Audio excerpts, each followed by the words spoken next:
Shubor nakaslem jong unongsan Hima. Ka Khliehmyntang Ïalong kalara ya kanam Lahduh jong Kalimpong Yelekai Second Division Football Tournament 8th Debo Shulai Memorial Trophy balapanya da ka Wjdsa Hills District Sports Association. Kania kanam Lahduh kalawan hadin baka Khliehmyntang Ïalong kalapenrem ya kalum pertu mi mentudu ha ka jingelekai final kabalalong hamadan kyang nang ba stadium Jowai ha ka khatwai tere ku Risau. Habapai siya ka jinge kun ka Khliehmyntang Ïalong kala job da argo lanot ya ka lum pertu mi mentudu. Ya ka gol jong ka Khliehmyntang Ïalong la thep da u basan bor pale ha ka minute ka ba saupu ar bat usuni rambai ha ka minute ka ba prapho. Hadian ka jingele akai la sam khusnam ringkat ka trofi siya ka kinhun Lahduh bat ka bawan baar.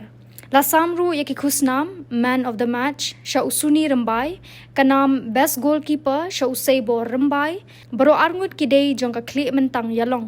Kanam player of the tournament layo da u Serin Dekhar katba ya kanam top scorer layo laingut kirang elekai kentop u R1 ki rambai jong ka lumpertu mi mentudu basan bor pale na Khliehmyntang Ïalong bat shampang Palangki jong ka yaw mulong nartiang baro akithap gol mar henriusin.